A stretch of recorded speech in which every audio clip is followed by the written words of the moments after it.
Avatar Meher Baba Ki Jai.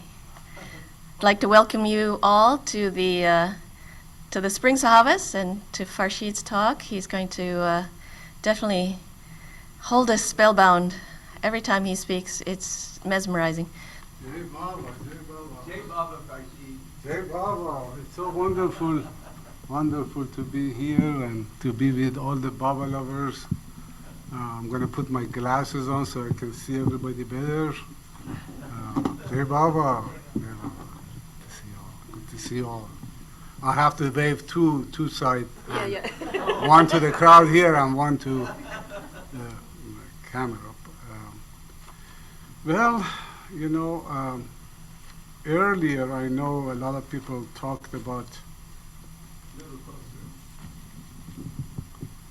maybe I should give my appreciation first before we start. I do appreciate Angela and all the group here who make this effort of putting all this together. Really, it's so wonderful. Their action is full of love, and everything is Baba's love permeating from every one of us, from everyone, in the crowd here, and I see everyone in the Zoom also. That's so wonderful. And that is what Baba emphasizes, the love. The love that our heart can bring up and eventually make that, that heart boil. That heart, when it starts boiling from love, like Hafiz, then we can see him. And mentioning Hafiz, I can give you an example of his love before I get into what Baba talks about love also. Is that Baba Hafiz says, بگشای تربتم را بعد از وفات و بنگر که از آتش درونم دود از کفن برآید. What he says, after I die, open my casket and look within and see that from my fire within, the smoke is coming out of my coffin. So this is the love that Baba wants us to all have, and eventually will. Baba said, I will break my silence and every individual will feel of it. It is true. But Baba doesn't want us also all get God realization at the same time. So every individual will feel to the capacity that they have. The more love you have, the more capacity you have, the more you feel his presence and his breaking of the silence. Now, the subject of love that we're going to be talking mostly today, and how we can create this love, the love with the feeling that we have is intermingled. I mean, we have feelings, we have I am looking at the camera all the time. I should look at the crowd here too. So, the feeling of love that we have the love that we have starts with feeling. First, we might hear a word of Baba, something that Baba did. Even, in the old days when I look back, some people said, oh, I love this man because he kept silence for 44 years. I mean, who could do that? So these are the little things that bring up that seedling that Baba planted in every heart. Baba said, I have come to sow the seed of love in every heart. And in due course, basically, that seed will germinate and will grow and become a big tree. And that means his love germinate and become big. So that seedling is in everyone's heart, no matter if they are Baba lovers or they're not. That's why it is important for all of us to spread his message of love, because we don't know which individual soul is in the world who is waiting to hear his name. That's why, you go to shop, you go to a store, you go to anywhere you go, try to make an excuse to bring his name out. You know, like sometimes people ask me, why did you come to Myrtle Beach from Seattle? I said, well, I came for Meher Spiritual Center. I hope, cheer up that now this is the opportunity for me to talk about Baba and, tell them why I came to Myrtle Beach and tell them, about Baba's message. So I named his name, I said Meher Baba, was my spiritual master, and he came here, he walked on the earth. Some they say, oh yeah, we heard about Meher Center, but we have never been there. I said, oh, you are missing a lot of, a lifetime of opportunity. You should go there and look and see what you find. Basically, I leave it to Baba, but that much I can say, at least give his name out. So this is our duty, every individual's duty, to give his name out. Baba said, give my message of love to every individual, to everyone that you can. Now, for those of us who are, longing for this pure love, for purifying our soul to the extent possible that, Baba eventually makes us deserve to be one with him, because that's the goal. The goal of life is to love God, and the aim of love is to love God, and the goal of life is to become one with him. And to reach that goal, we have to do a little bit at our end. I know Baba came, he wiped out a lot of sanskaras, and he's still doing that. We are all aware of it, with the chaos and everything that is happening in the world. He is working. He is basically working with the illusion to make the reality to shine, and that is his work. If the darkness is not there, the light doesn't make any significance. So there should be darkness, so the light comes. That's why the darkness of all the illusory activities in the world, all the chaos, the war, the financial breakdown, and the economy, all of that. That he's working with all of those to bring out that reality of divinity, and he's doing his work. He said, I will do that work, and wiping out that massive sanskara of humanity, he has already done. The seedling that he had planted in every heart, that is already also done by him. Now it is up to us to germinate that seed by caring for it, by watering it, by giving it fertilization, so that seed starts germinating. If we don't do that, it doesn't happen. Now, how does that happen? Is the creating of that love that we are going to be talking about. I like to share with everyone about a little bit about what Baba says, and this is for those or all of us who are longing for that love. Baba in one of the discourses says, if those who love me, you might want to write this down and put it on above your bed, because it's really so significant. If those who love me will, for just 1 minute, be silent in their minds just before they go to bed, and think of me and picture me in the silence of their minds, and do that regularly, then this veil of ignorance that we have will disappear, and this bliss that I speak of and which all long for, we shall experience. So see how simple Baba has made it. How simple. All he wants us to do before we go to bed, we picture him, him within us, and basically keep that going. Do that all the time. Once we keep that going, this bliss that Baba is talking about, we all experience. What is this bliss? Is that pure love, basically. that we experience. And, creating love is easy and it's not. Basically, why it's not easy? Because of all the sanskaras that we have accumulated during past lives.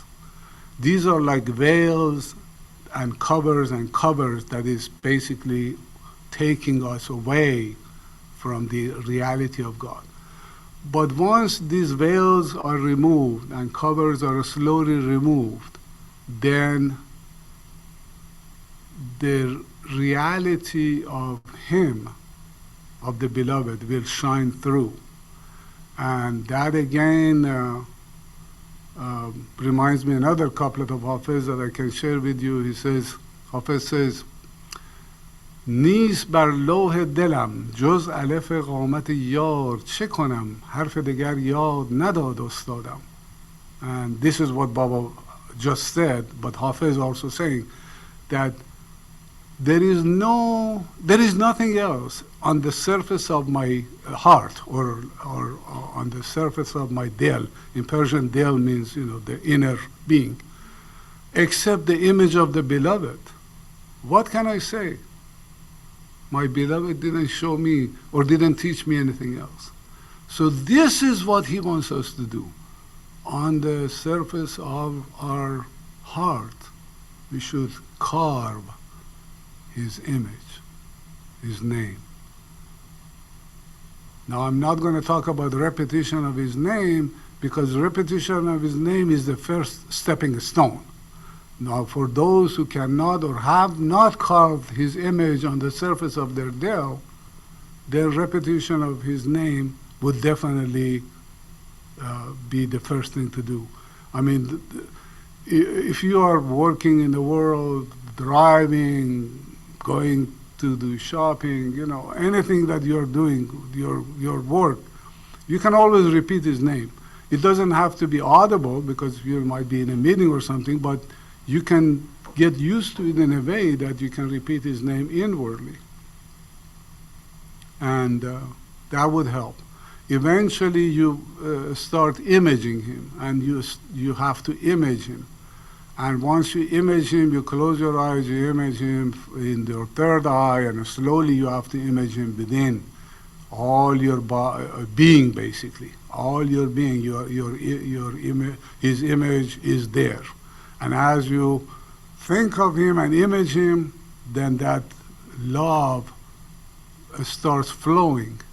And, originally you might not feel it that much, but eventually that love becomes so much that you don't want to do anything except sit in a corner and image Him.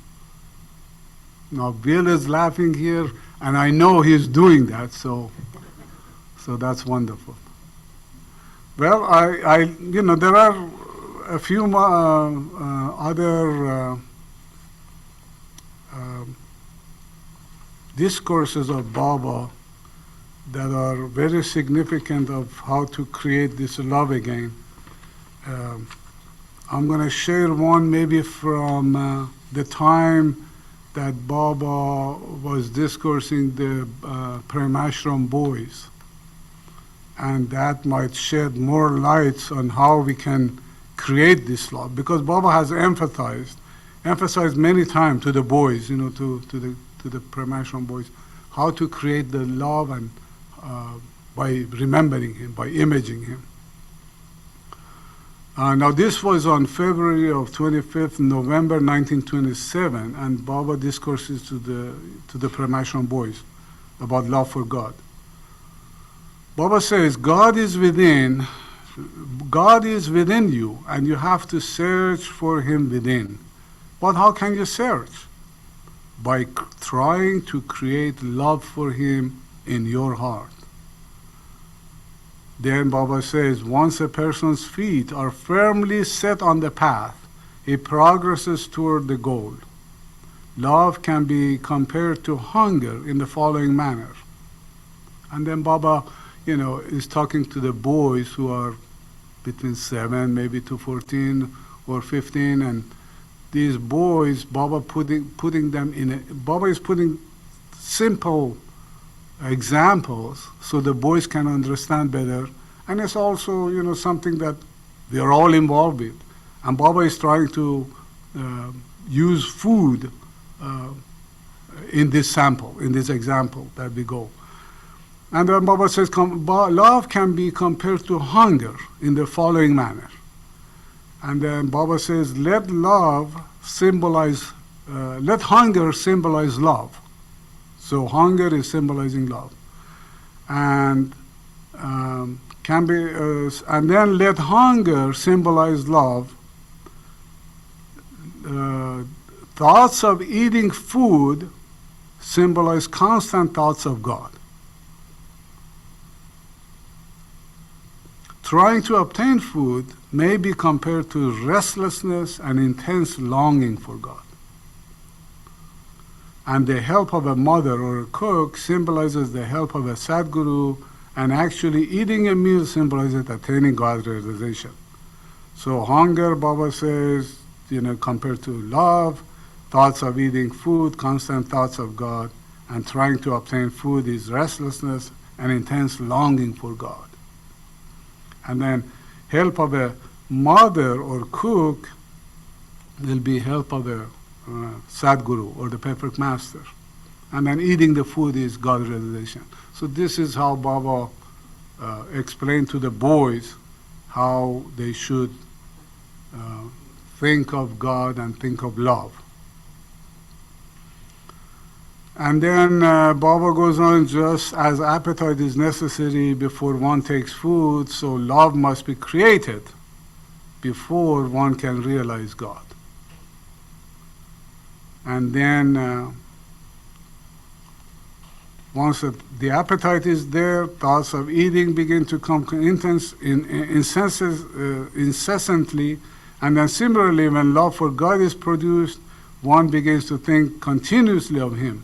In both cases, the striving begins, basically, and a hungry boy seeks food, and a lover searches for the beloved. The consequent labors bring the former in contact with his mother or a cook, and the latter into the realm of a master. In due course of time, both achieve their respective goals. So this was Baba's explanation to the boys again.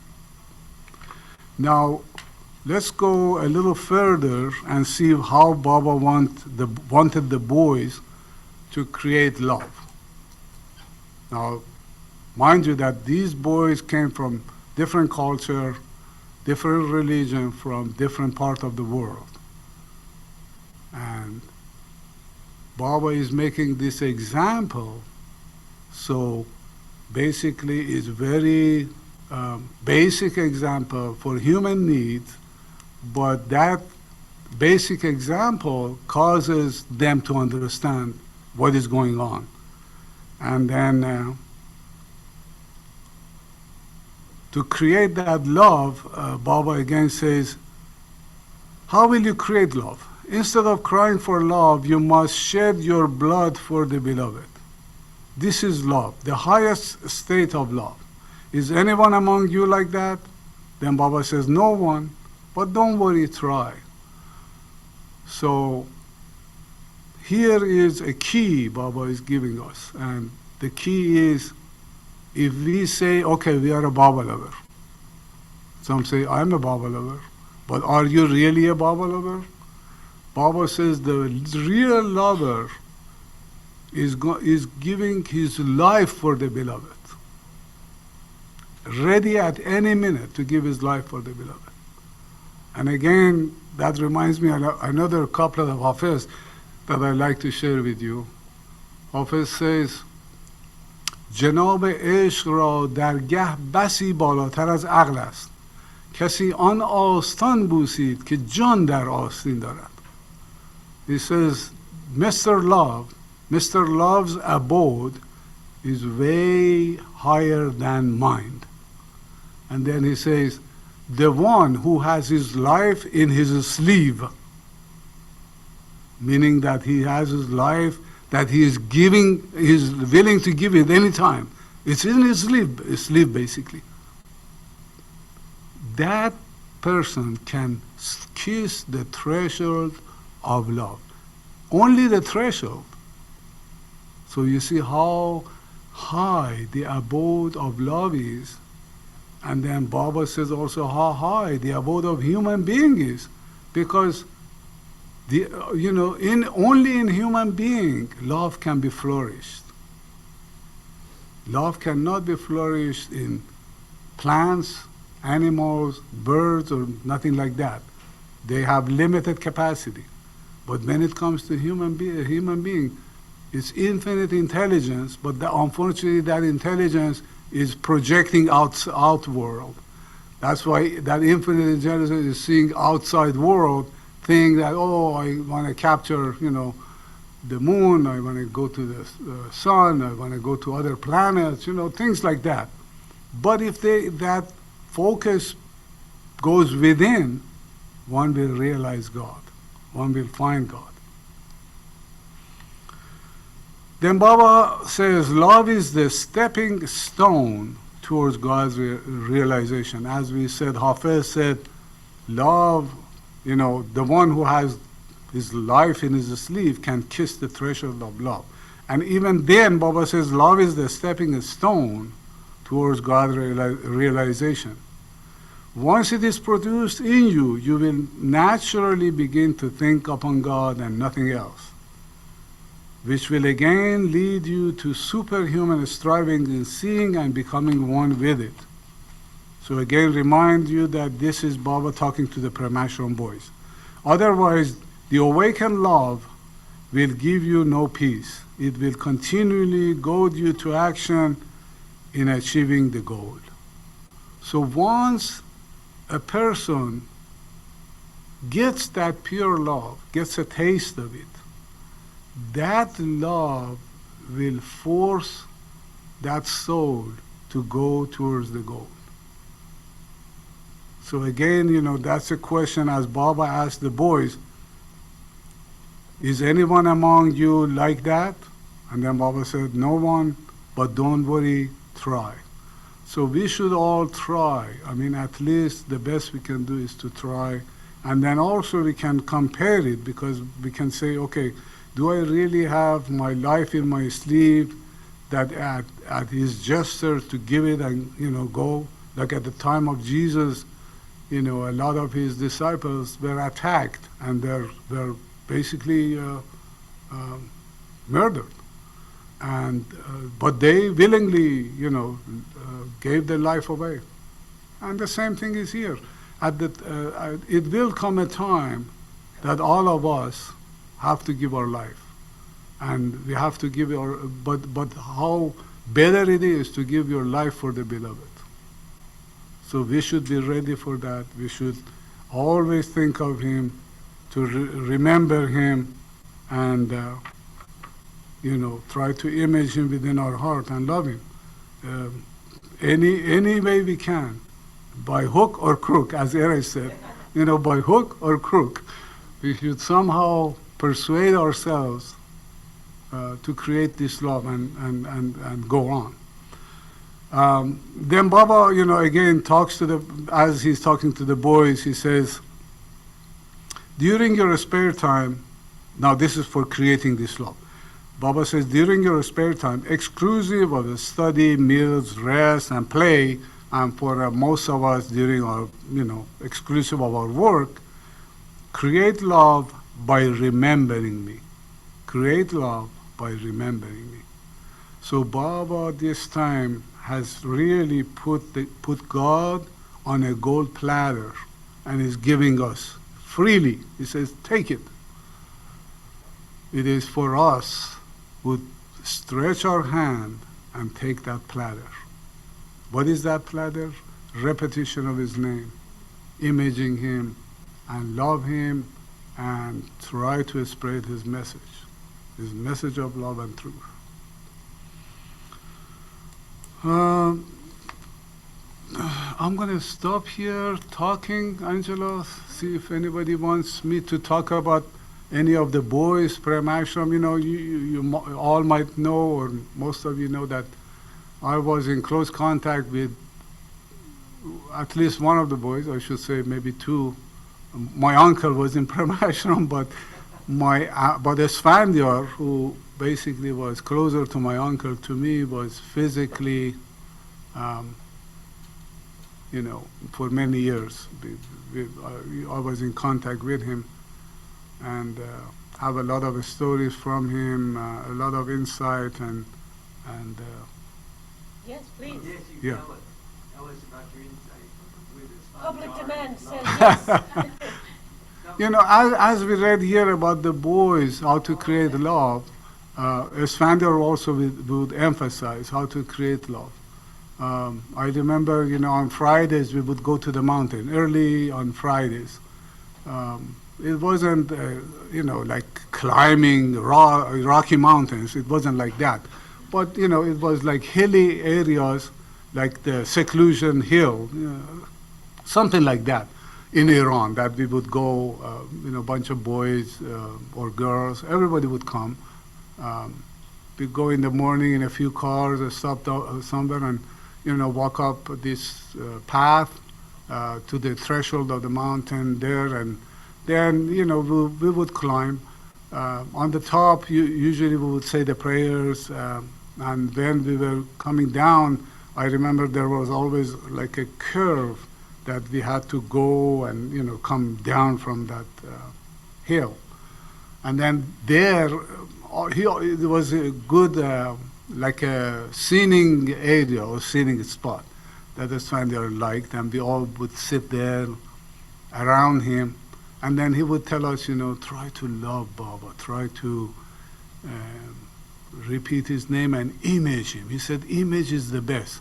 If you can, carve that image in you of him, most of the work is done. So start carving. Start carving from now if you haven't already started. That's the main thing. And then we would walk down. There were a lot of occasions that, some Baba lover who were better in English. At that time, I didn't know any English, actually. But, like Farhad Shafa, who is one of my dearest friend, Sufi Baba lover, and then Mehdi Ghaffari, who passed away, another Baba lover, who were educated here in America. They came to Iran. They were there at that time, and they had a meeting in Esfandiar's house. We all would go. That was Monday meeting, I remember, and we all would go in. It was mostly in the evening because people were not at school or work. And then, there were translation of God Speaks, discourses from English to Persian, because there were actually no books of Baba, not very many at least, of Baba's books translated into Persian. So they would, translate the pure word of Baba from God Speaks to Persian. And we would all, repeat and try to translate or try to work at it. And some of us who learn English actually doing that translation, because, like I remember Farhad would say, go home and this time, we're going to be reading this, so make sure you understand when you come here so you understand better. So we would go home and, pull all the words out and see what Baba is, trying to say, and then would come back to the meeting. And then, when the good translation would be read, then we knew how much we had progress maybe and how much we need to progress. So that was, mainly, and, the things that we read here about the food and Baba talking to the boys, I remember Esfandiar sometimes, I would say, Amu, how would you, people are asking, how would we create love, how would we love him, And he would say, if a person is hungry, goes after food. If a person is not hungry, you put a big table of food in front of him. He doesn't care, he's not hungry. So here it is, like Baba, Baba is for all of us. But only those who are searching go after him. or those who are hungry go after him. And then he would say, for a person, he needs to be hungry to go after that food and taste that love. And now that this article that I'm reading, I think that he was referring to this article at the time that he was with Baba. Do you want to see if any questions crowd might have? Do you all need to hear more of the stories, or? Yeah, go ahead. I see somebody's hand is up. Hi, Jay Baba. Hey, Baba. Yes, we're here. And I did have one question because now for many, many years, I've heard, how Baba gave this meditation to Esfandiar and how Esfandiar gave this meditation to you and other people that met with him. And so my question is this, because as far as imaging Baba, like when I close my eyes and I image Baba, the image comes not easily here. I close my eyes and it's right there in front of me. I can see in front of me. But taking that image and putting it down and feeling it, or imaging or seeing in your dill, that I don't understand how to do. And I've been trying to do that for many years, and I don't. So can you speak to that? Can you share with us how to do that? Yeah, let me go back a little bit from where you started.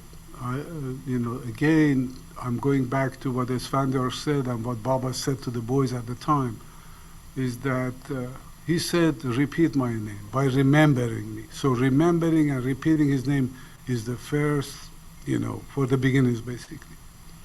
And then I remember also talking to Esfandiar sometimes, or people would ask him, how can we go further, basically? What can we do? He said, well, if you are already repeating his name and remembering him, then that's great. Now try to take a picture of him that you like and look at that. Keep that for a while. Look at that all the time. Put it in your dashboard of your car when you're driving. Put it between your books when you're studying. Put it in front of you if you're at work. So that image is basically imprinted in your mind. So once it's imprinted on your mind, then no matter if your eyes are open or eyes are closed, you're always seeing that image because it's so, dear to you and it's imprinted on your mind. Now, if you close your eyes, the mind automatically shuts off unless, the thoughts are there. So basically, when the thoughts are gone and your eyes are closed, the image that you image is basically on your heart. That's what it is. Heart or your being or the seat of soul or Dale, they're the same. What it is, it doesn't have a physical location, but it's the center of you because you are bound to this body, your soul is bound to this body. So your soul love, when your soul feels love, is from the center of your body. You kind of feel a tickling in your heart, they say, when you feel that love. So that, when the mind goes, nothing else remains except your heart, except yours too. So you might already be doing that as long as your mind gets quiet and eventually is closed. Then you're imaging him on your heart. You're imaging him within your heart, and you can do that by meditation, more after meditation, because meditation is good. I mean, Baba emphasized to the boys to do meditation because, some Baba lover says, why do we have to meditate? It is true that is true too, you know. The reason I say that is true too, because for those who met Meher Baba in physical form, really there was no need to meditate, because he was there meditation. The impact and impression and thing that Baba would leave on a soul meeting him physically, that was such a lifetime impact that that person really wouldn't need any meditation. They would go on imaging him all the time and loving him all the time. So for those people who unfortunately are getting rarer and rarer, the meditation is not necessary, because they are already doing it anyway. But for the boys who went to see Baba for the first time, Baba emphasized one-pointedness. Maybe some of them, Baba gave silence. To some of them said, don't think of anything else except me, and put them on the path that way. And for some of them, he gave meditation, just repeat God's name. Somebody's meditation was only repeating God's name. Some more advanced souls who were there, Baba gave them more meditation of imaging him. And some of more advanced souls who, were there, they were seeing Baba everywhere and in everything, like, Chota Baba, who later was so advanced. So it all depends. It all depends to the soul, what the soul likes to do, and the impression. Unfortunately, the past impressions and sanskaras that we call it, those are a big blockage. Those are the ones that doesn't let the soul suddenly, go forward and get God realization. That blockage is there, and that's why Baba is emphasizing on repeating his name and meditation if we can. Because meditation, quiets the mind and flourishes the love and soul by, your meditation on his image, on his name, and on his being. So I hope that I answered that question for you.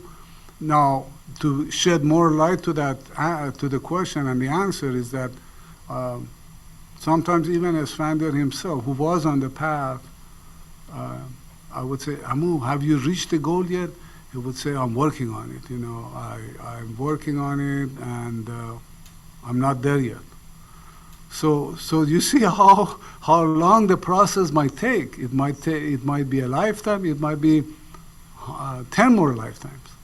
But how lucky we are, how really lucky we are as Baba lovers, because Baba, first of all, cleaned up a lot of the sanskaras for the mass of humanity, and for his lovers, even more for his lovers. And that's why we heard his name. That's why we were born in maybe a Baba family. That's why maybe we came to know of him, to be with his mandalis maybe. Even some of those who were more lucky, they saw him in his physical form. So all of these, it depends to the sanskara that we have in the past lives. And some of these sanskaras are very thick, so they don't let us go quickly, and some of them are thin and they shed off easily. Hafiz has a good couplet again about this that I like to share with you. He says, نگار یار ندارد نقاب و حجاب غبار ره بنشان تا نظر توانی کرد. Now I might have said the words a few times here and there. But anyway, the gist of it is that the image of the beloved doesn't have a cover or a mask that you cannot see. He says, settle the dust of your path, that then you will be able to see. So he's referring to sanskaras. He says, these sanskaras are like the dust of the path that we have come, for ages. Once we settle the dust, the mirror is clean, the shine of, his divinity will be through us. He is the one in every one of us, in every individual. And he is the real one that shines through every individual. Now, some people you might see and enjoy their company because what? And some people, you don't enjoy their company and you want to run away from them. Maybe a murderer, maybe a thief. You want to run away from them. Why? Because of that dust. The dust in that person is too much, but the dust in this person, who is a lover of God, is not much left. So that's why the light of God is coming through them, because that gives you joy to be in their company. And that's how it is. That's why we felt so blessed to be with the Mandalis, maybe, to be with those who met him, and to be with those who love him, real lovers, like the Pramashram boys. I mean, I enjoy the Esfandiar's company to every minute. I mean, at some meetings, I could not hold myself. I tell you that, because it was so much that at a couple of meetings I just left everything there and ran away. So, to be to myself. It was so, intense. It was so much love coming. So I didn't have that much of a capacity to hold them all in. Then you wept too. You would weep. Sometimes you would weep. Oh yeah. That you reminded me of an incident that we were at Dilruba here in Mayor Center, at Dilruba. You know where Dilruba is. A lot of you know. Dilruba, where Kitty and Elizabeth lived. That house. We were housed there when we would come with the Esfandiar. Sometimes we would mostly we would be housed there. But on that particular day, I was sitting there. Darwin Shaw, who is one of the dear souls to all of us, to Baba, had come to visit Esfandiar, and he was sitting on my left, and I was sitting there, and Esfandiar was sitting on my right. The reason being, Esfandiar didn't know much of any English, and Darwin didn't know any Persian, so I had to be somewhere so I can hear one and translate to the other, hear the other, translate to this one.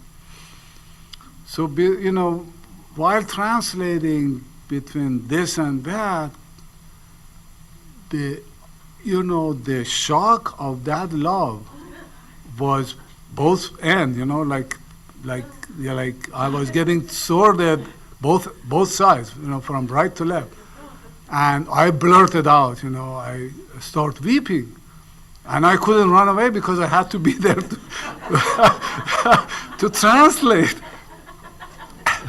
So I sat, went through my weep, and then Darwin looked at me and said, "Why are you weeping?"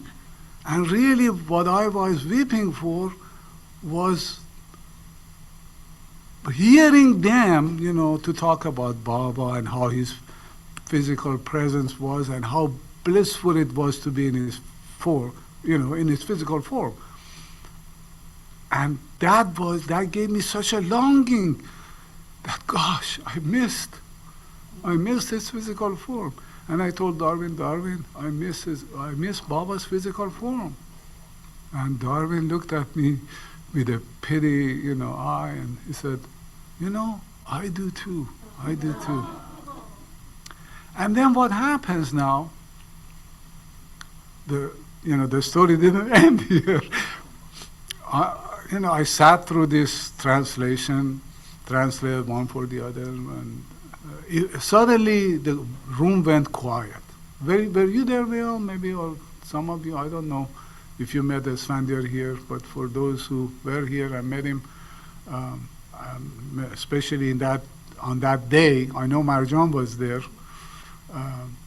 but it suddenly went quiet. That the crowd also kept quiet. Not a pin drop. So we all closed our eyes, thinking about Baba and his physical presence, and it was so blissful. I say it was so blissful. It was a bliss that I had never experienced in my life.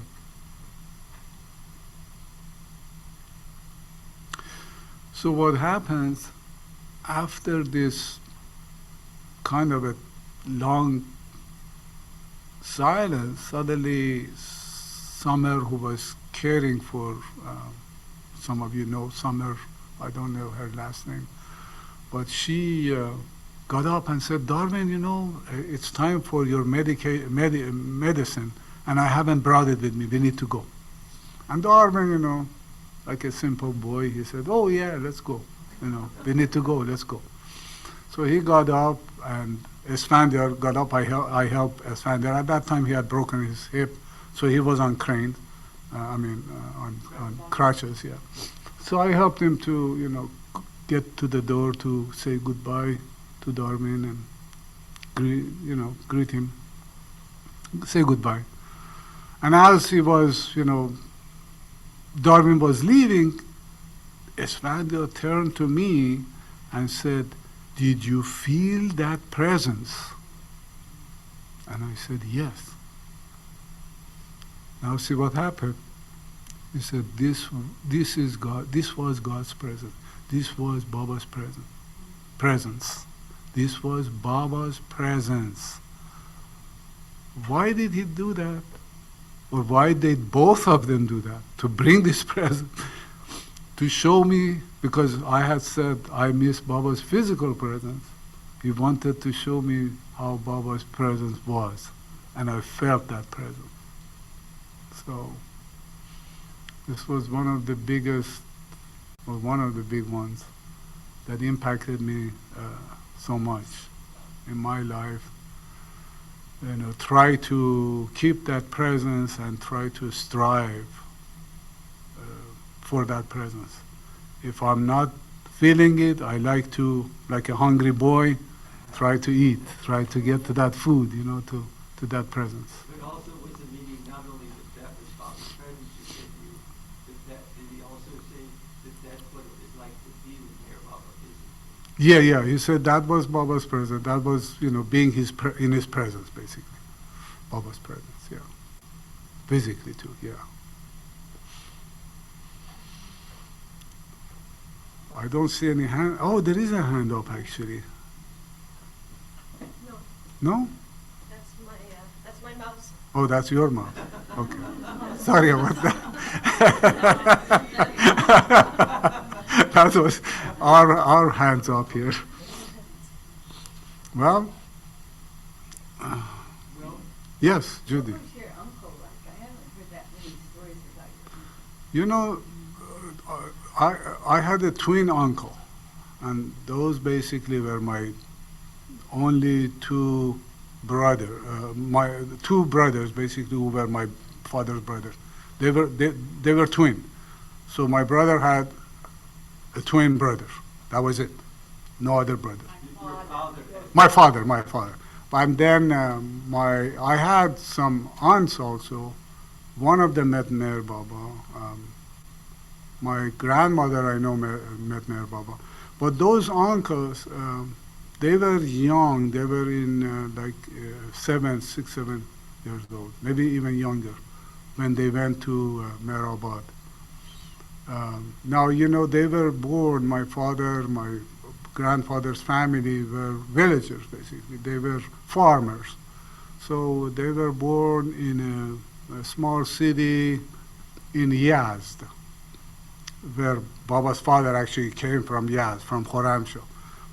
And they were born in a village called Nusratabad.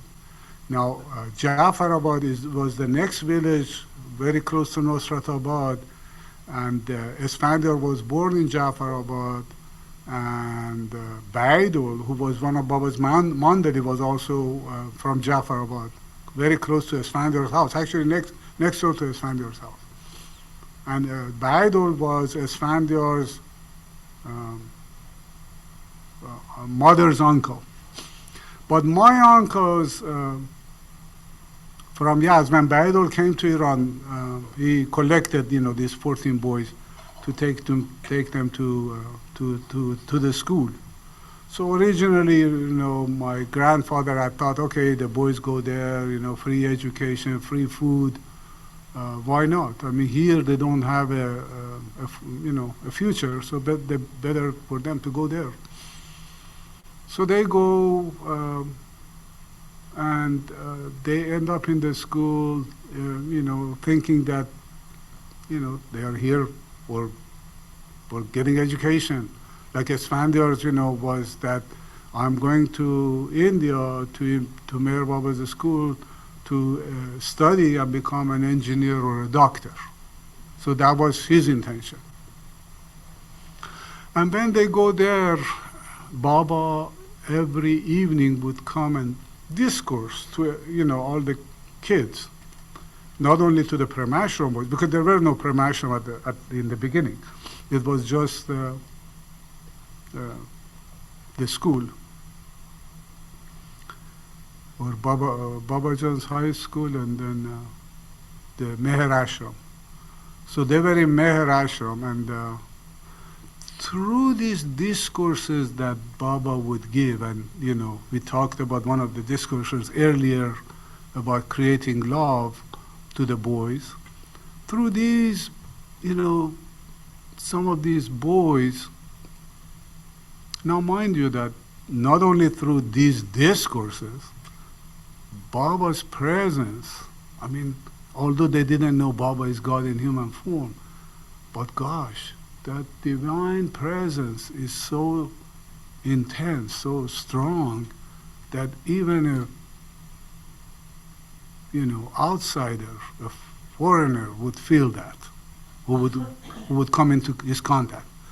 So the boys slowly started feeling, hey, there is something beyond what our thoughts were. Here we are with somebody special.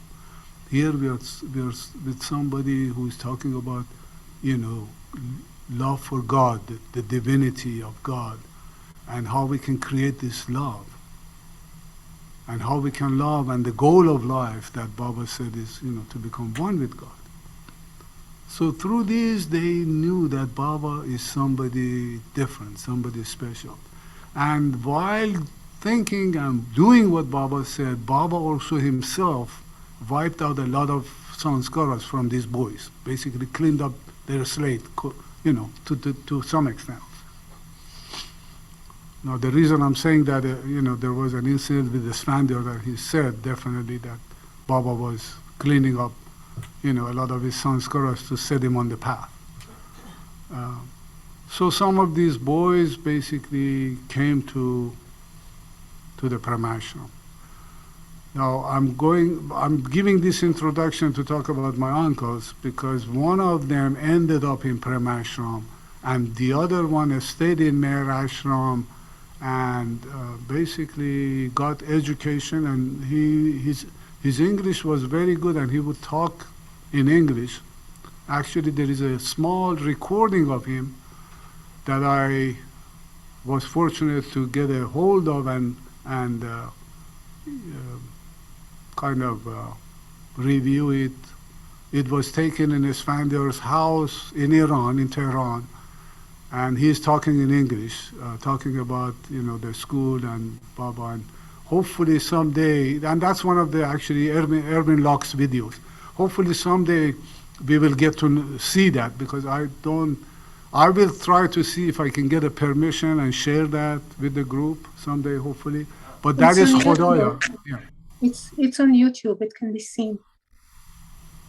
What is it, Jill? It is on YouTube now.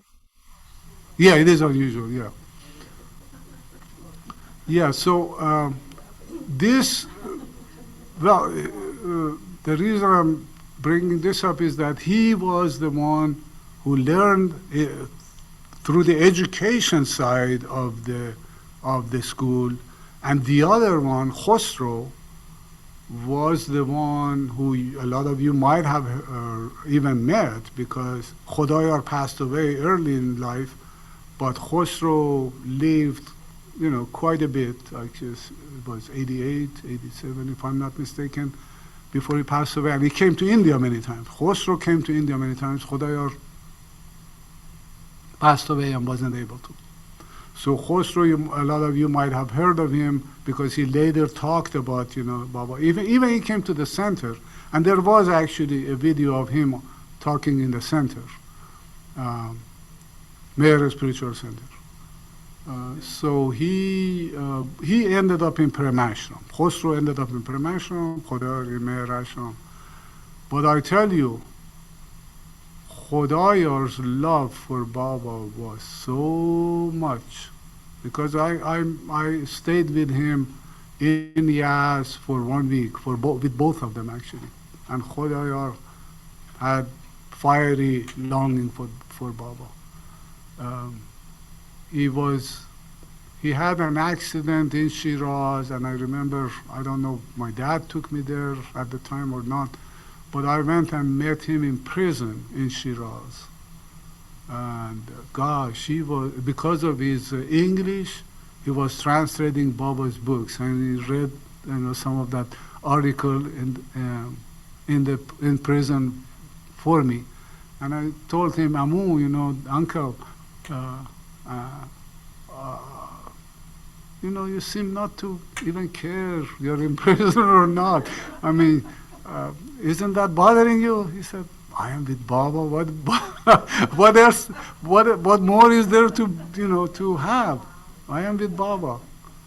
So nothing was bothering him, and eventually, he got out because he served some of the terms, because somebody was killed in that accident, and it wasn't his fault. It was an accident anyway. So the reason I said that, it really depends on the soul, on every individual, how much they have attained in their life by making this effort, the effort and grace that you probably hear of Darwin talking about effort and grace, that it is. Effort and grace, because you have to make that effort to get that grace. And Baba himself, earlier we talked, that I'd like to read over it again for those who maybe join later. Baba has put it in a simple words, and that's why I ask people to maybe write this down, put it above your bed, big, so you can see it before you go to bed, because Baba talks about that. He said, if those who love me will for just 1 minute be silent in their minds just before they go to bed, and think of me and picture me in the silence of their minds, and do that regularly, then this veil of ignorance that we have will disappear, and this bliss that I speak of and which all long for, we shall experience. So you see how beautiful, how formulated Baba has given this. This is a formula for love. As simple as that.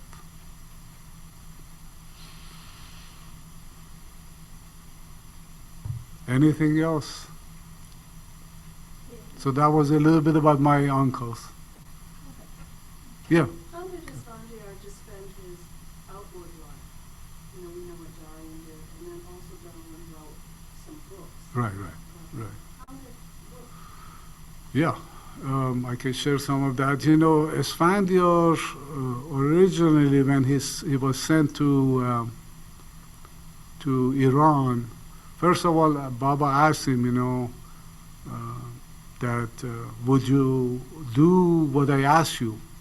And Esfandiar said that at that time when Baba asked him that question, he knew what Baba wants to say. And in his heart, he thought, gosh, if he asked me that question, I cannot disobey Baba. And in the meantime, if I obey him, I'll be in trouble. And then Baba asked him that question. The question was, would you obey me if I asked you to do something? And then he says, yes, Baba. He says, go to Iran.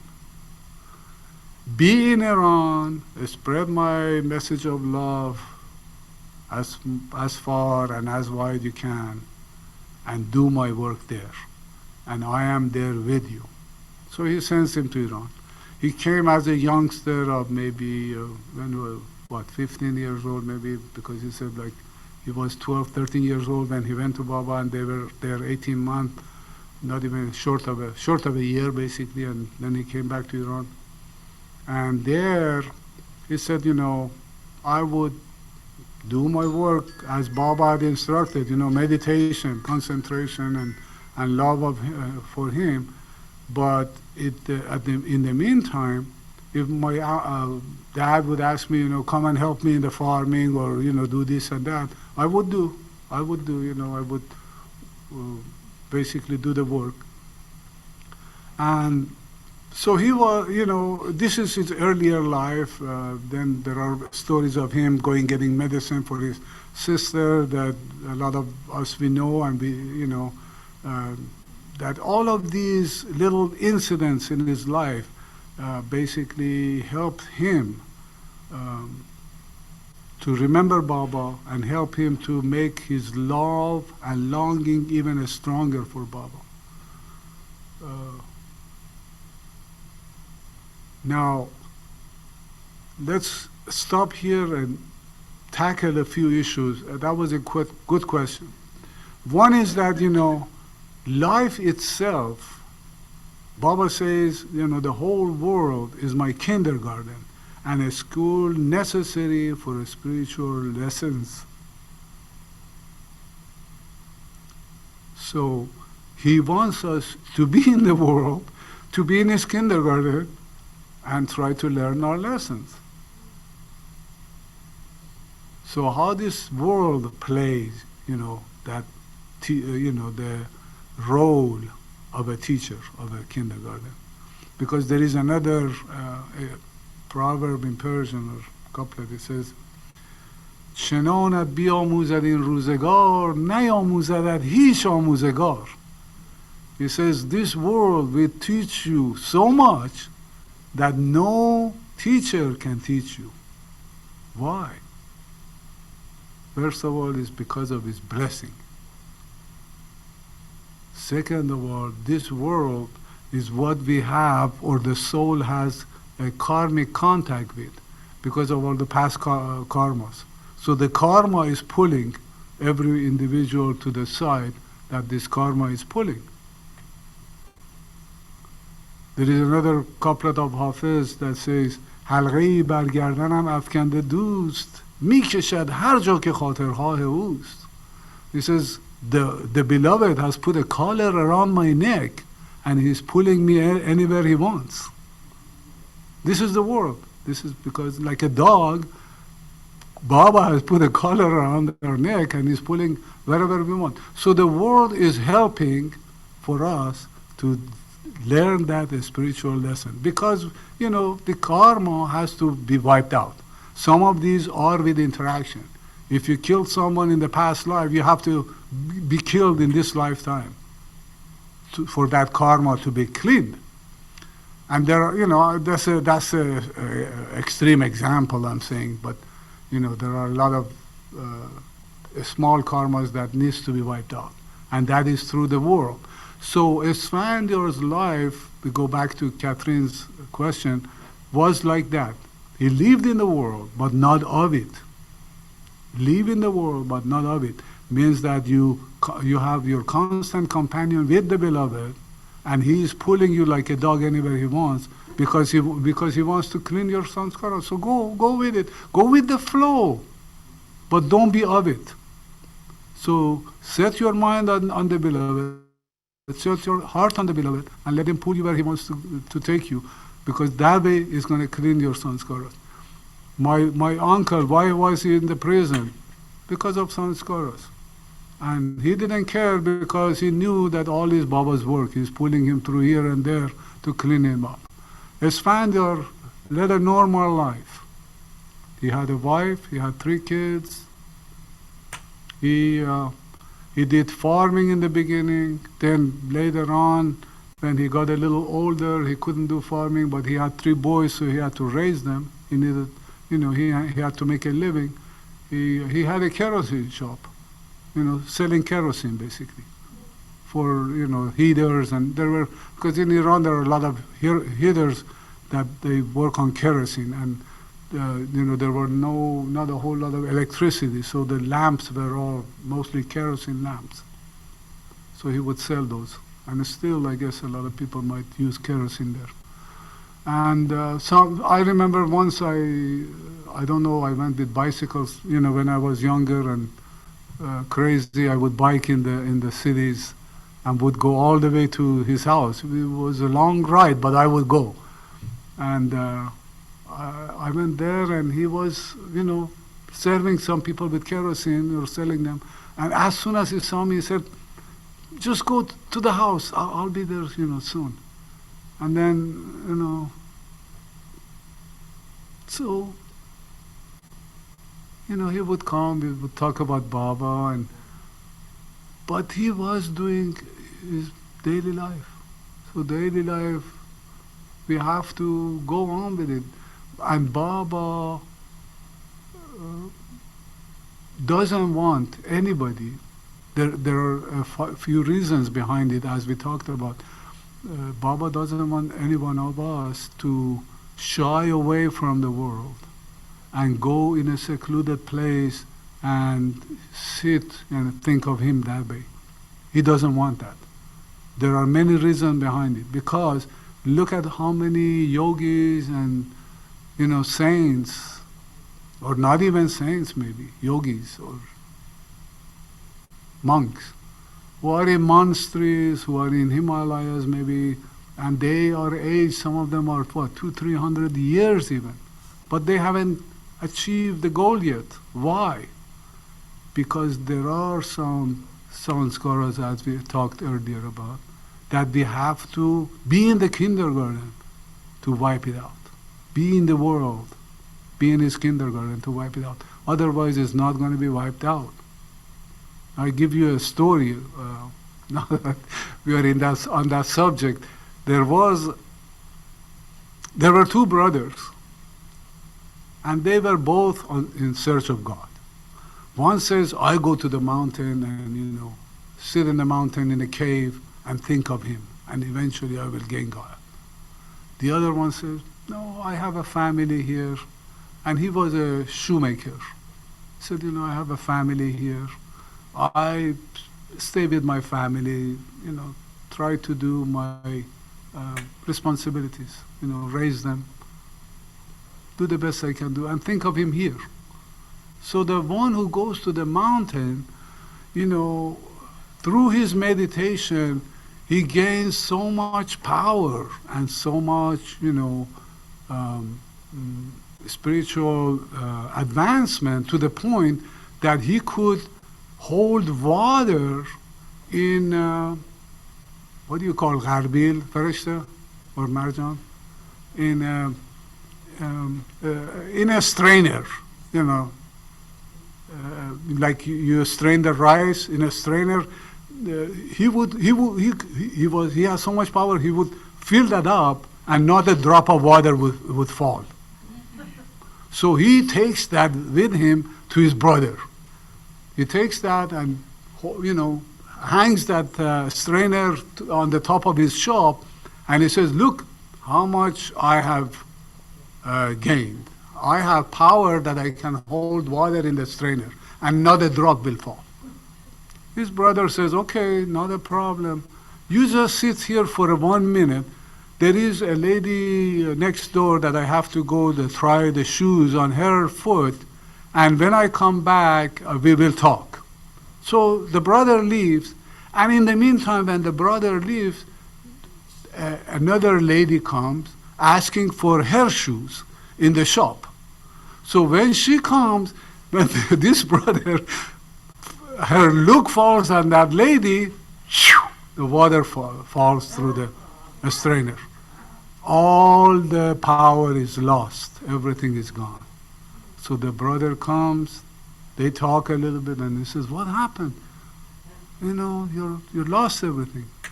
He says, "Now I know what you meant by being in the world and doing your responsibility and not being of it." And that's what Baba wants us to write. Because there are a lot of sanskaras and karmas that we have to be in the world to be able to wipe it out, to be able to clean it up. Meditation is just a help, just a stepping stone. Be in the world, do your work, do your responsibilities. In the meantime, at your leisure, as Baba earlier said, repeat my name, try to remember me, and before going to bed, as we just read, try to image him. And that's the best, I think, solution to all the dilemma that we have because of the karma. Okay, well, I'm going to stop here, give it to Angela and others who have any question maybe. Thank you, Baba. Thank you, Baba. Yes. Yes, yes. Joy.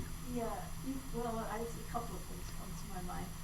I'm wondering about, it sounds so good with the bliss and Darwin and Esfandiar and you and everything, but what I think about is when I hear about the suffering of the longing, and I wonder if Esfandiar talked about that, or the separation. Yeah. What is that like, the suffering Yeah. with the longing from the separation when you get to a certain point? Yeah. It might get more intense the closer I don't know. Right, You know right. what I mean? Yeah. That's a good question. It's a question for, mostly, souls who are advanced on the path. Like, I mean- how would you keep going if you felt so much suffering? Yeah. Yeah, Esfandiar sometimes would share that, he, through his poems, sometimes he would share that suffering with us. And sometimes directly he would talk about that.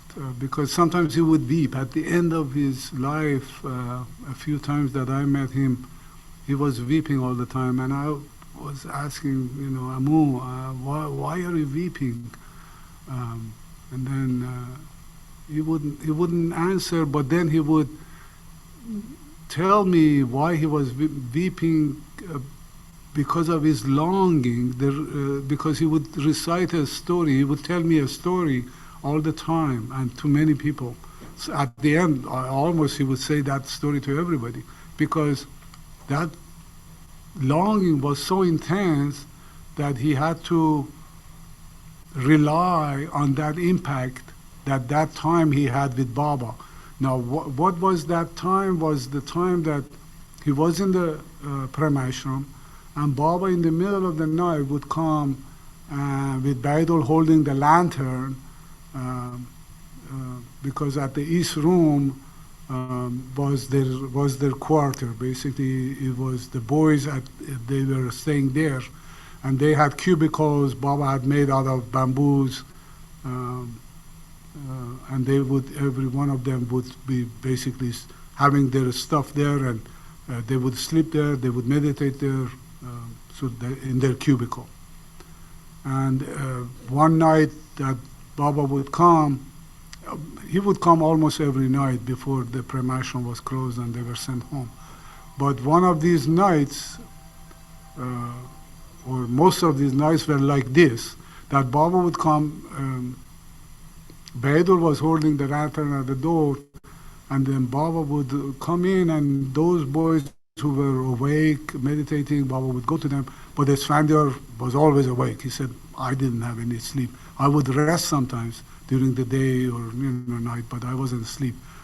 Especially at night, he would say, while I was meditating and imaging Baba, the stars would come out of me. I mean, I was in such a bliss that there was no sleep for me, because the bliss doesn't let you sleep. And then Baba would come and he would embrace Baba's legs. He would hold Baba's legs in his hands like that. And then Baba would put his hand on his head, and Baba would gesture to him, tell me, what are you experiencing? And he would verbally, tell him, Baba, a little bit of his experience, and Baba would say, stop, enough, no more. And now do it this way. By gesture, Baba would tell him he should change his method of, remembering him or imaging him. And he would change that. So this was telling me, and I'm sharing it with you all, is that the stages are different. I mean, even the stages of meditation are different. The stages can be improved and progressed. And because of those blockages, this stage is not always evenly sorted out. So this was a real experience that he had with Baba, and it was so blissful for him that he, at the end of his life, he always would remember that. And he would cry and weep within himself. And one of the questions that somebody brought up to him, that why are you weeping? He said, he gave an example of the moth and the candle, basically. That, a moth basically is circling around the light of the candle and eventually, annihilates himself in that candle. But the candle is weeping, basically. It's not, slowly annihilating. So he says, I am like that moth, basically. He would kind of explain that I am, circling around the light and his love, and I cannot annihilate myself yet. So he had such a longing that he would circle, but he wasn't still ready to merge into the divinity, which was his light. And that longing, from what I can say, is very extreme and has a lot of suffering through that. Although the suffering is mixed with bliss. I mean, it's like, how can I explain it? It's like somebody who has a wound, who has a big wound. He knows that if he doesn't operate that and doesn't let the doctor to sew that, wound, he would die. But he knows that if he let them operate on him, he would leave. So he takes the suffering, knowing that the end is blissful, knowing that the end is good, he would leave. So it's something like that, he takes that suffering, but the bliss is with it, helping him on the path. Otherwise, that suffering is so intense sometimes that you can drop your body, basically. And that love is also so intense sometimes that you can drop your body. So they have to come together. They are like day and night. They have to run together, otherwise they don't mean anything. Individually they don't mean anything. So one has to have that suffering to have that love.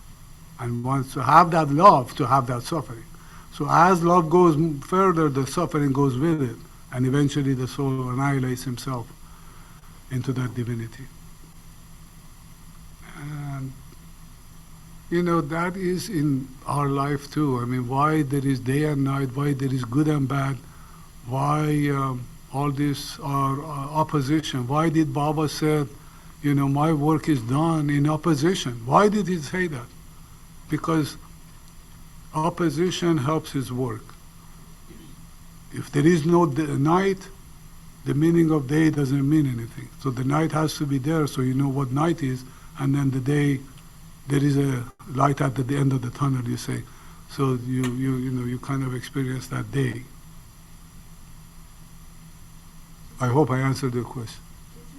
Did you publish, or is there a publication, a collection of his poetry? I have them, but I haven't published them. But I hopefully, if life gives me a chance, that's something I'm looking into.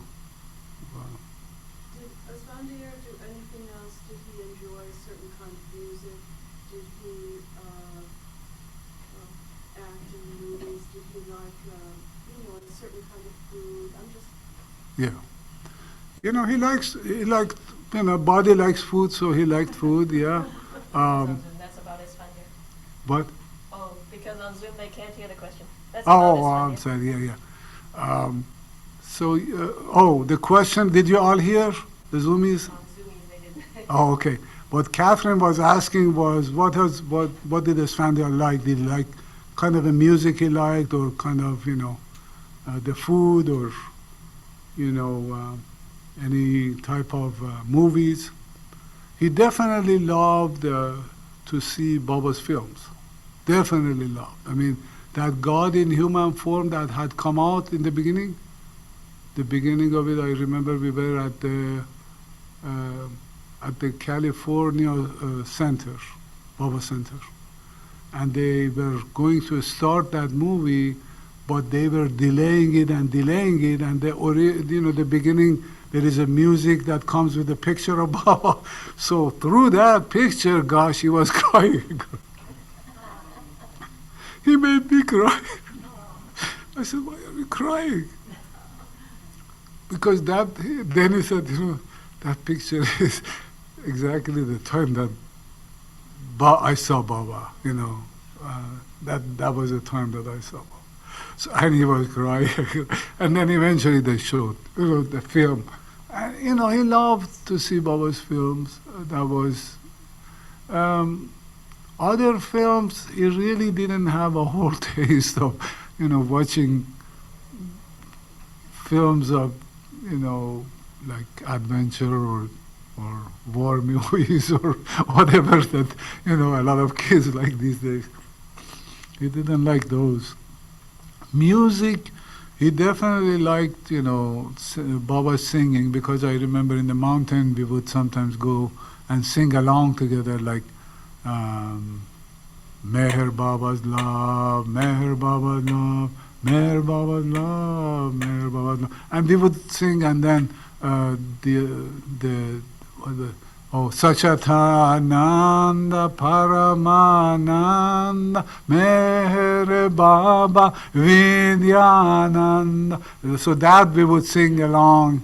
So he would love those, anything to do with Baba. I tell you, anything to do with Baba, he would love. I remember I did a painting, when I was a schoolboy. I would paint sometimes. So I found a piece of rock, flat rock, in the mountain that we would go. And then I took that with me, I brought it home and painted a image of, picture of Baba on that. Just his face. And then I took it to one of those meetings and gave it to Esfandiar. Oh, he loved that. He loved that.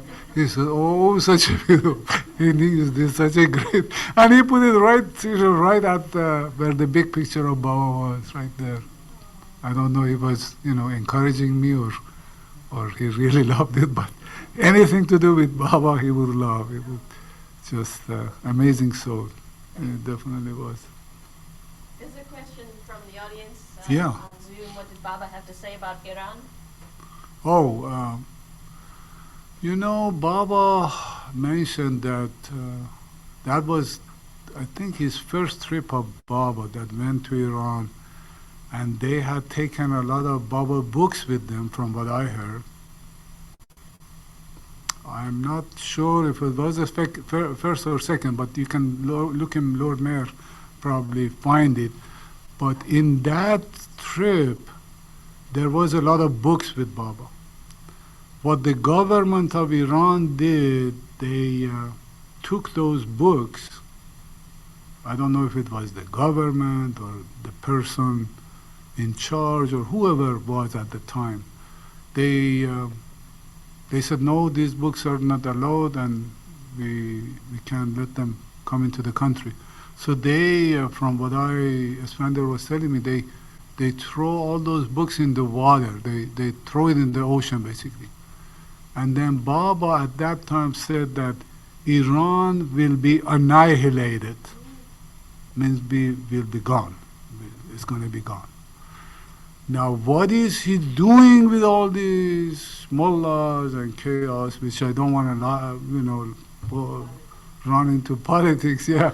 But just give you a glimpse that definitely Baba is doing a lot of work in Iran, especially when he went to Mashhad. The last trip that he went only to Mashhad, that city, the big mosque there, and he was in that mosque for 3 nights or 4 nights.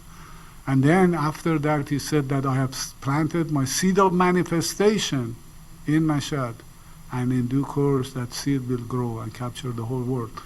Now, what is he doing in Iran? Definitely he's doing a whole lot of work. And that is why this whole chaos has come up. We don't know what he's doing, and we don't want to know what he's doing. But definitely something big and crazy is going to happen from that side of the world. But all we have to do for us, not to worry, as he said, and also remember him. That's it. We shouldn't worry about anything, any of the incident of the world, and know that his nazar is on all of us, every one of us. And that way, have a piece of comfort and rest and relax and remember him. Try to remember him. Try to, create more love of him within you. She asks, where is that mosque? Oh, that mosque is in Mashhad. It's called the city Mashhad. Is basically on the northeast of Iran. There is a mosque that the last the shrine, the shrine of one of the imams that a lot of Muslims go for, and not only Muslim, all religion. I've been there. They go there for pilgrimage, basically. And Baba did a lot of work. I mean, knowingly or unknowingly, when they go there and bow down, Baba is giving them their, his darshan, because he was there. But so we don't know what he's doing. Thank you, Farshid, for coming with that. Yes. Anything else? Yes. Was Esfandiar free of desire for the,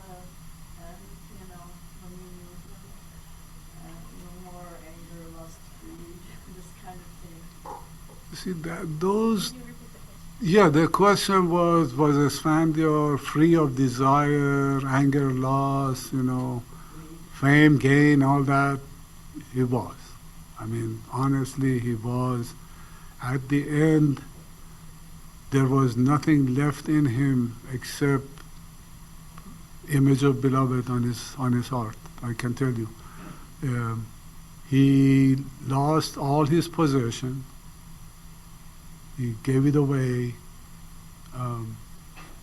The boys, the 3 boys, mostly 2 of them, they took it away by hook or crook, and he was happy about it. At one point he said, "I'm going to go after that and get it back." But then he said, "No, why should I do it? Let them have it. Let them have it." So the possession, he gave it all up. There was no loss for him. After his wife passed away, but maybe 10 years before he passed away, 10, 20, something like that. Then he had no desire of, being, getting married or, any, definitely no lust desire, no. Even, sometimes we would say, oh, this is a good food, I like this, He said, he would say, this is a lust. You have a lust for the food. He said, you should not try to long for something like that. He said, you eat food, you eat for your body, to keep your body alive. You don't eat food for, enjoyment. He said, the whole purpose of this life is to keep the body alive so you can strive for the goal, which is the love for God. That's why the other desire which are blocking this, you should wipe it out from you. So lust, greed, all that went away. Even fame, sometimes people would gather around him and say, oh, Hamu, it's so wonderful that you met Meher Baba, you were in his prayer ashram, we love you so much. And he would say, who am I? It's only him. It's only him. Who am I? And he would say a couplet. He said, جایی که او هست من کیستم گر او هست حقا که من نیستم.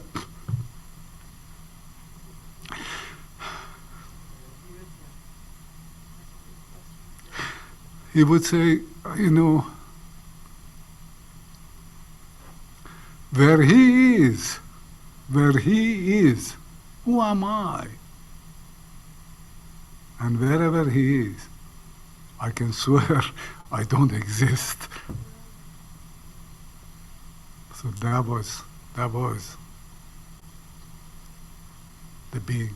Because, at the end, Rumi also has a couplet that says, من تو شدم تو من شدی من جان شدم تو تن شدی باشد که بعد از این کس نگوید من دیگرم تو دیگری آفاقها گردیدم مهر بتان ورزیدم حقا خوبان دیدم حقا تو چیز دیگری. And then he said at the end گر پرده برافتد نه تو مانی و نه من. He said at the end when the veil drops, the veil of illusion, because when the sun's got us thin out so much, then there is nowhere that it drops. Then neither you exist nor I, because the beloved and lover become one. That's the whole aim. That's the whole goal.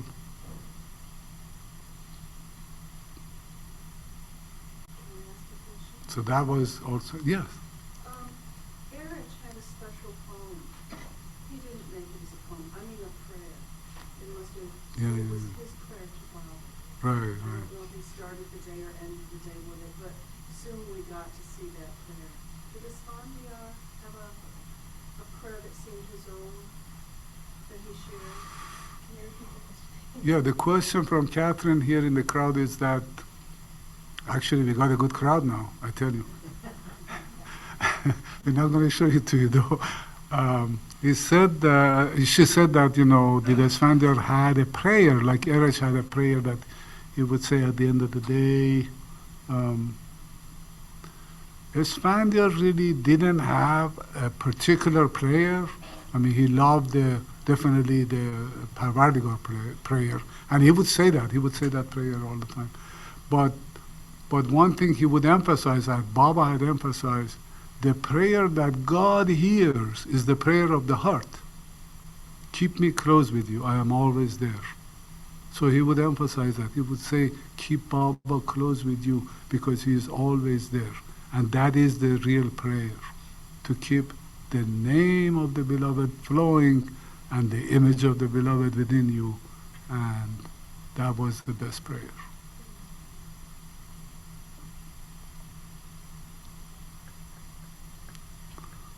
I don't see any hands up from the Zoom meeting, but anybody else? Yes. It's not really a question. When I saw Esfandiar at the 2002 Oklahoma Sahavas, I I didn't get any feeling for a personality. Mm. You know, I couldn't put, I don't know how to say it, but, you know, I kept looking at him. Yeah. You know, just, Yeah, Joy is giving a good thing here about Esfandiar, because at the end, really, there was no personality. He had no personality except Baba. And it was in a way that all you would ask, you would say, love Baba. Love Baba. They would ask questions, you know, what should I do about this? What should love Baba. Because he knew everything is going to be dissolved in that love. All the questions are going to be dissolved and answered when the love comes. And he would always say that. I didn't know what was there, but I thought there was something. Yeah, I remember that. I remember that vividly. No matter what you would have, you would say love Baba.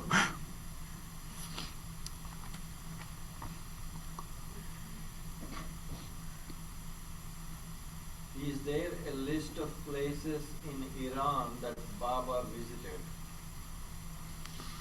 Oh, good eyes, good eyes. I can't read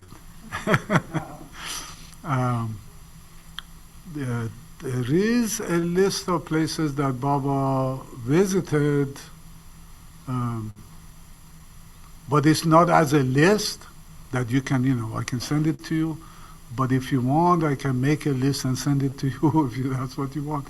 But Baba visited Yazd almost 2 years after the Premashram boys went back to Iran, because he promised them that he will come. And he went to the Yazd, to Kerman, to Isfahan, to those places.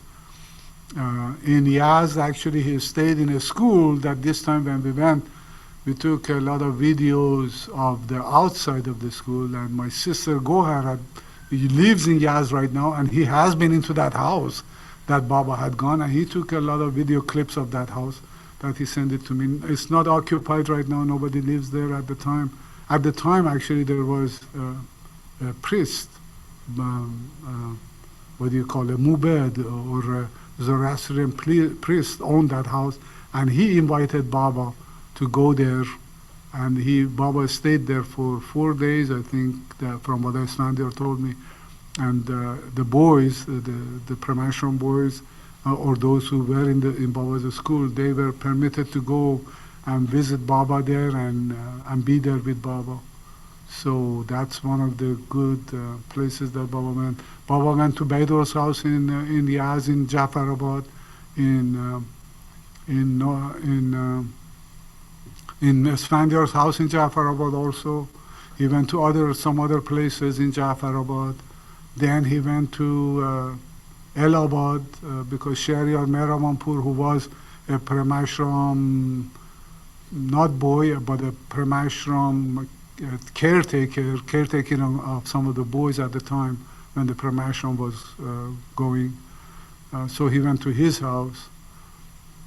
I thought he might have gone to Nusratabad, who my uncles had come from, but I'm hearing conflict information. They said maybe not, because he decided to go to the city of Yazd, and everybody could go there to visit Baba. So, and then generally in Iran, this was Yazd. A lot of places Baba went because of, many people had come from Yazd. And then Kerman, Isfahan, Mashhad, Shiraz, Baba didn't go, did he? No, he didn't go to Shiraz, to Hafiz's tomb.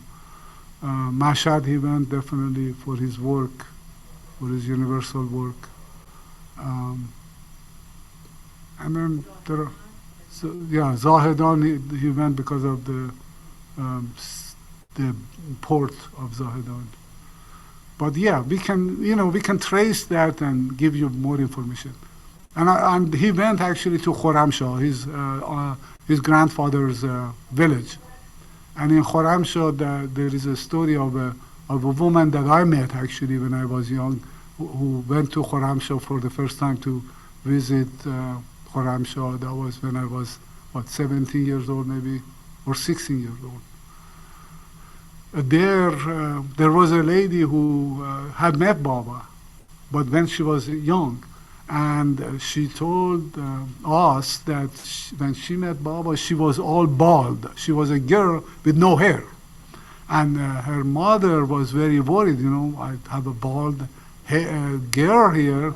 When she grows, who's going to marry her? What's going to happen? So she takes her daughter, the bald girl, to Baba. And Baba complains, Baba, what am I going to do? Can you help me? And Baba puts his hand on the girl's head and said, don't worry, she will have a lot of hair. That girl showed us her hair. First of all, it was a long hair braided together, and it was like a rope, thick rope. She said that Baba gave me this hair, and it's thick. You see, it's thick. I said, yeah, guys, it is thick. So that was a live story that I was involved in giving you. What Baba did in Yaz, in Khorramshahr. Did Alaba and Esfandiar know each other on friendly terms? No, Alaba. The question was, did Alaba and Esfandiar knew each other, when they were young? Or even as they got older? Or as they got older, yeah, they knew each other, of course, because Did it's, they communicate? Were they friends? yeah, because of through, the question was were Alaba and Esfandiar communicating, were friends. Originally, no, because Alaba wasn't in that 14 boys who went to Iran at that time, although he was in Baba's school first, but he was sent by his uncle from Bombay to go to stay in the school. And then later on was sent back to Bombay to be there until Baba calls him back as a Mandali. So Alaba's life was totally different in that method. But later on, Esfandiar and Alaba got to know each other and meet each other many times because, when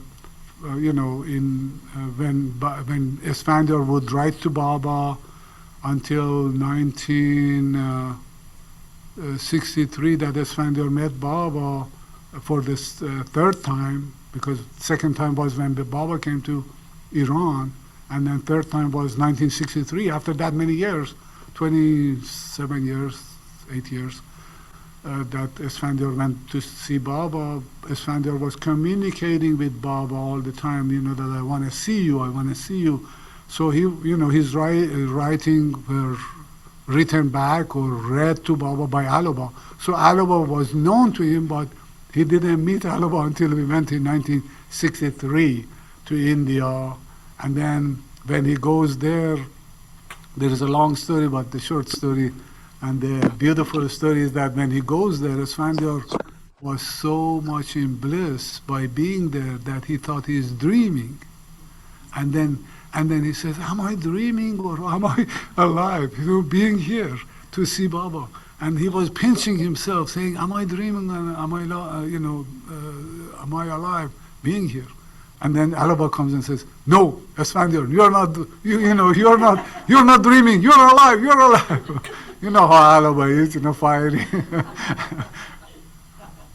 traveled with Esfandiar? He traveled all by himself. Yeah. That was after the Cherry Story 3, Did Esfandiar make it to Mehrabad and Mehrabad? Oh yeah, many times later years. Actually, that year, 63, also Baba had him to go with Adi to Mehrabad to stay in his tomb, actually, at that time. He said, take Esfandiar so Esfandiar can stay in the tomb. So he said he spent, a few hours meditating in the tomb. So that was the, second time that or the first time after the school that he went to Mehrabad and stayed in Baba's tomb. Then you also tell the story that you came later, you might have told the story, you came to Mehrabad in later years. Yeah, later years also he traveled to India, quite a few times, and he told his stories.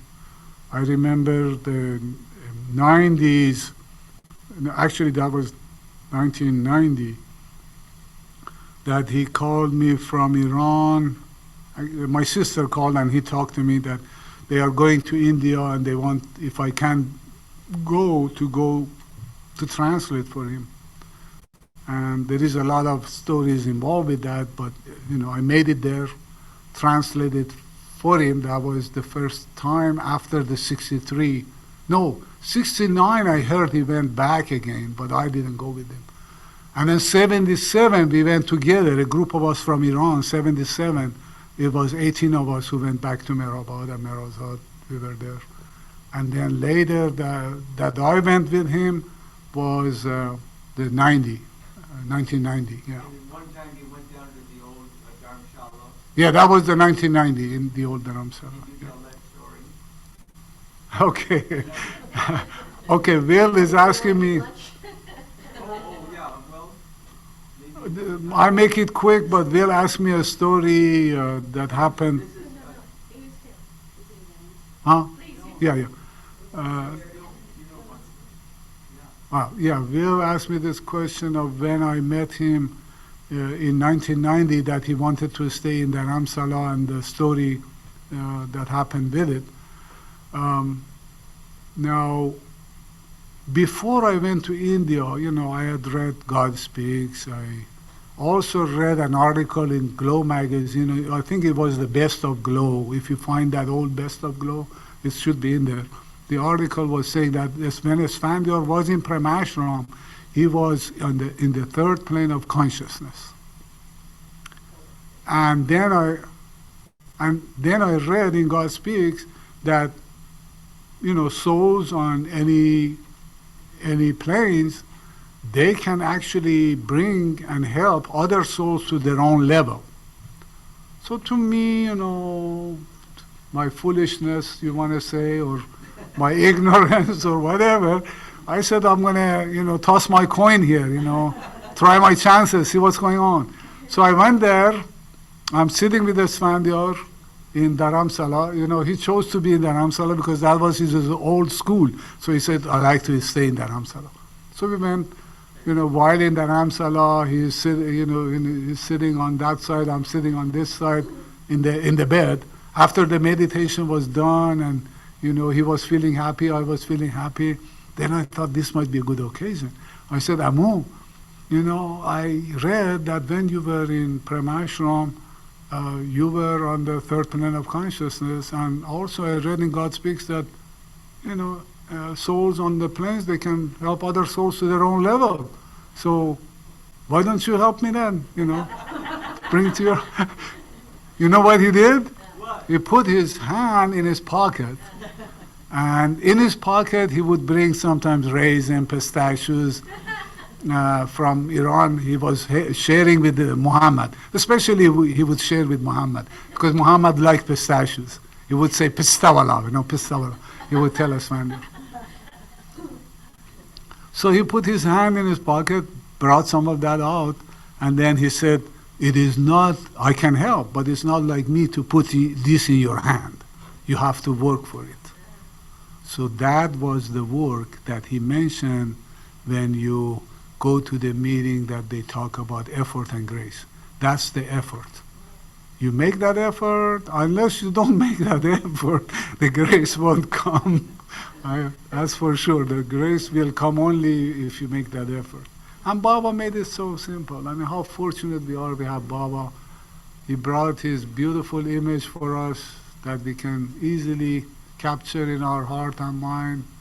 We can easily hack it on our heart and love him. And then how beautiful it is that he gave us such a simple formula, that hey, do this, you'll get it. Image me within your heart before you go to bed for a few minutes. And if you do that continuously, eventually this experience or this bliss that that I'm talking about, you will experience. As simple as that.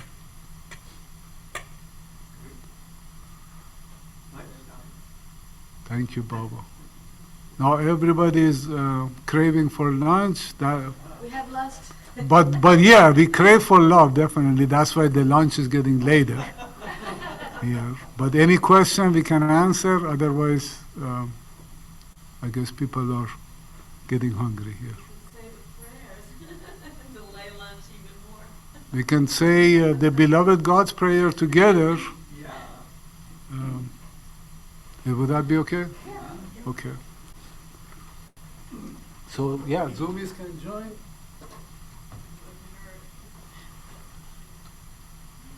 There is, Yeah.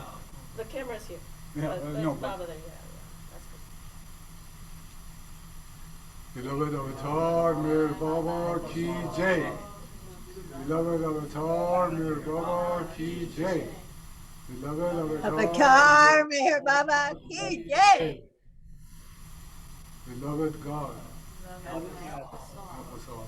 We love you more and more and more and more and still yet more till we become worthy of union with you and help us all to hold fast to Father's Son, Jesus' very end.